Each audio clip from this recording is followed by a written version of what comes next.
It was a beautiful sunny morning when Belle arrived at Philippe's stable with a special surprise for her friend. "Guess what I have?" she called happily as she hurried to his stall. "The first carrots of the season, Philippe! I picked them just for you!" Philippe was not as happy as Belle had hoped he would be. He sniffed at the bunch of carrots. But when Belle offered him one, Philippe gently butted her hands away. "Is something wrong?" Belle asked, alarmed. Philippe was always hungry. Philippe hung his head and sighed a little sigh.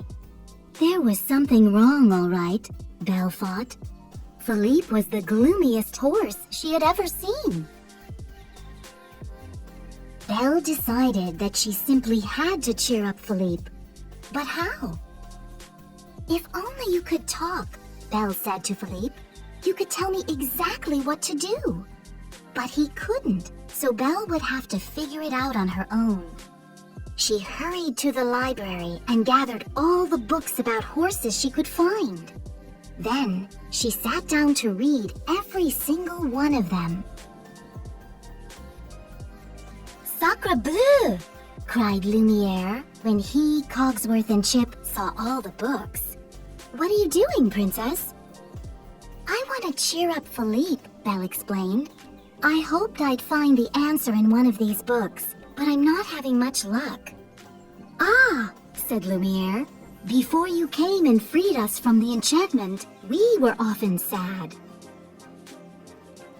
"But," the former candelabrum remembered, "we always found ways to cheer ourselves up. You must brighten his stall. It's important to have the right atmosphere, you know." "I do believe that music is the key to happiness," Cogsworth said. "It always made me smile when I was an enchanted clock." "Or how about a bubble bath?"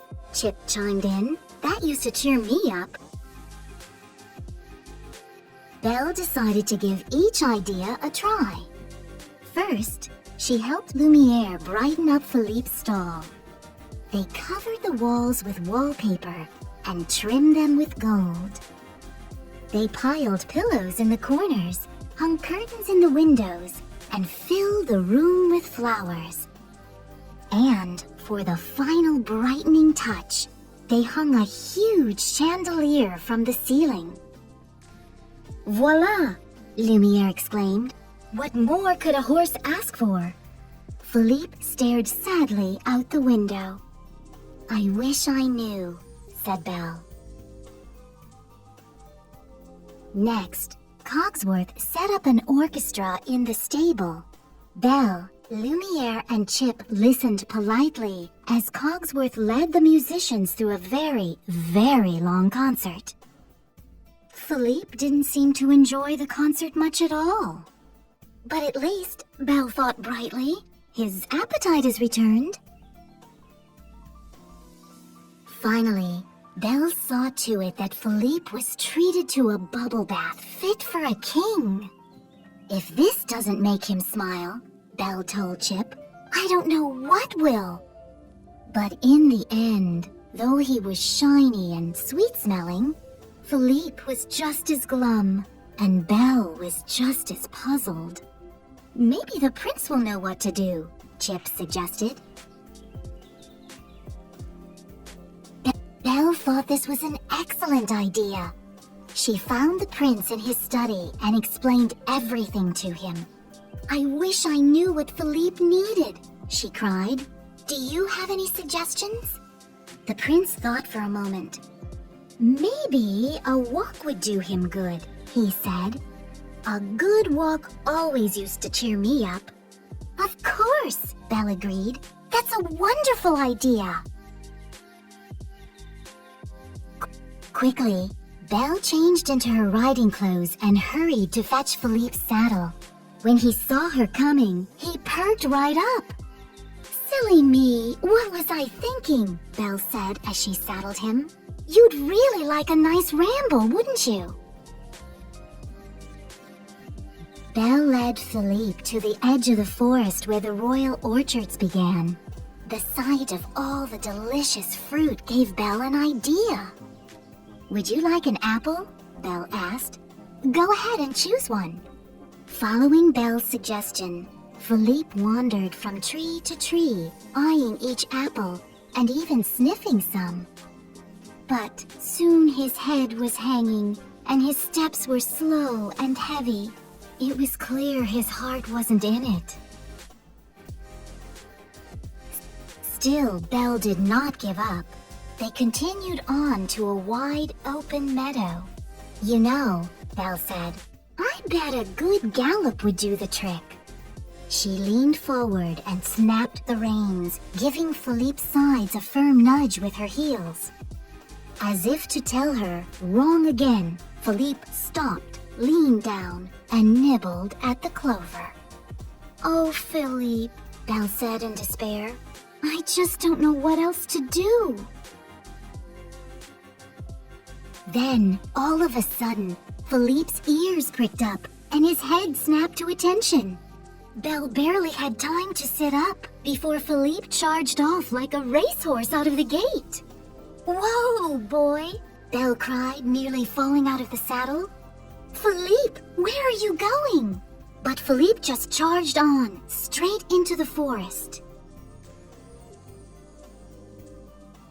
At last, they emerged from the trees into a clearing filled with wild, beautiful horses. Belle and Philippe stared at the herd before them.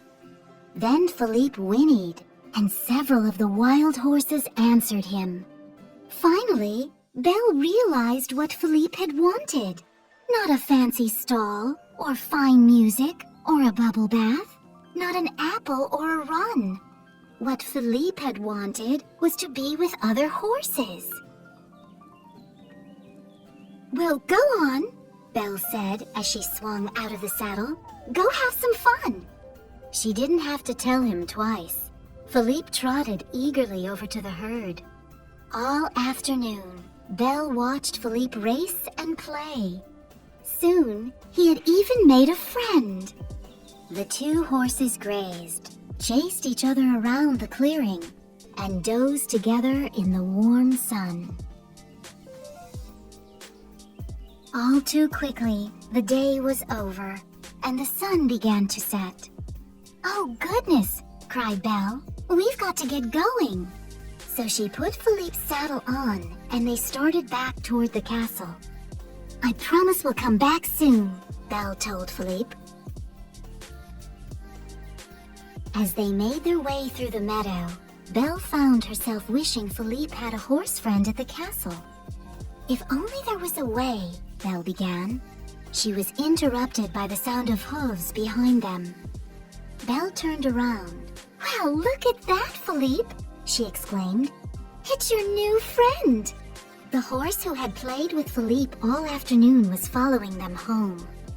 Belle and Philippe slowed their pace, and the shy horse drew closer and closer. By the time they reached the castle, the two horses were walking side by side. "Welcome to our castle," Belle told the new horse when they arrived. "We're honored to have you as our guest." And to show the horse she meant it, Belle hurried to fix up the stall next to Philippe's. "There," she said when she was through.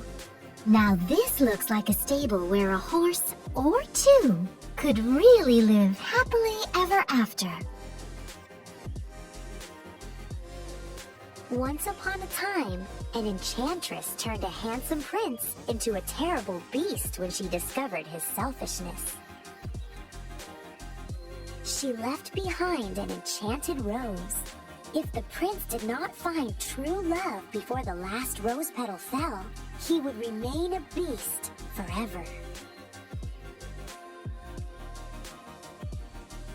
In a village nearby, Belle lived with her father. More than anything, Belle wanted an adventure like those she read about in her beloved books.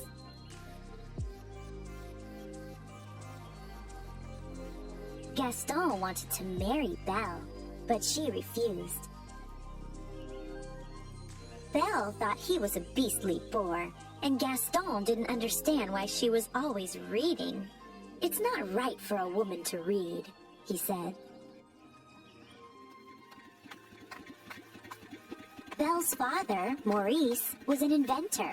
His latest invention was an automatic wood chopper, which he was taking to a contest at the county fair. "You'll win first prize," Belle declared. On his way to the fair, Maurice got lost in the woods. A pack of wolves chased him to the gates of a nearby castle. Not sure what he would find inside, Maurice entered the castle grounds cautiously.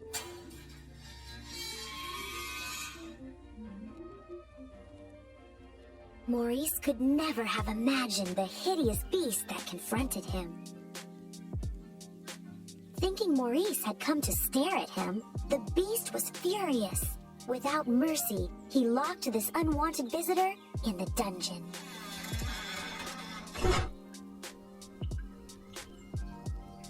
When her father's horse came home alone, Belle went in search of her father and found him locked up.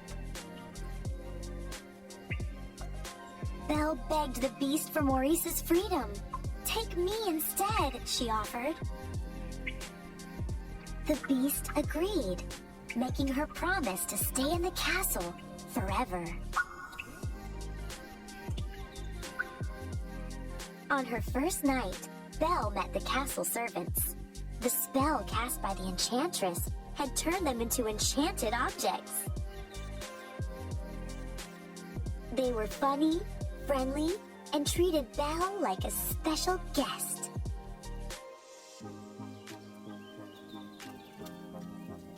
At dinner time, Belle refused the beast's invitation to join him, which made him roar with frustration. He was anxious to end the spell and felt Belle was a sign of hope. Mrs. Potts, the teapot, and Lumiere, the candelabrum, told him to be patient and, above all, kind. Later that night, Belle came upon the magic rose the enchantress had left behind.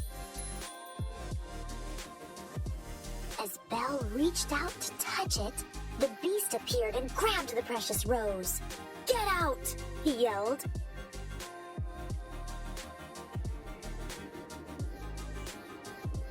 Belle fled the castle on her horse, but was attacked by the same wolves that had chased her father.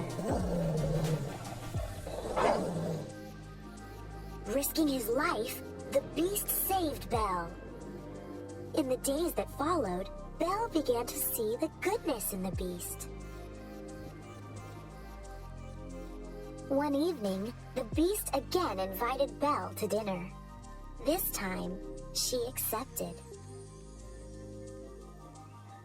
After dinner, the beast asked Belle to dance.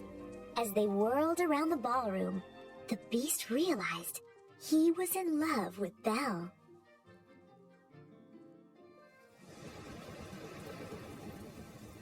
Because of his love, the beast let Belle return home to see her father. When Gaston heard her speak fondly of the beast, he grew jealous and stormed the castle. Gaston stabbed the beast, and then was accidentally knocked off the roof.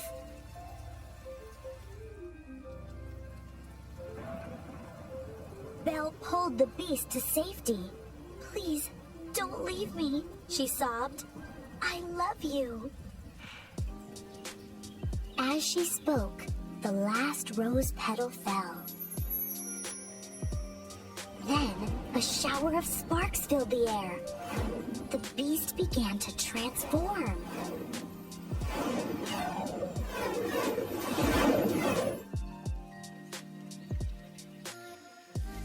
Into a handsome prince.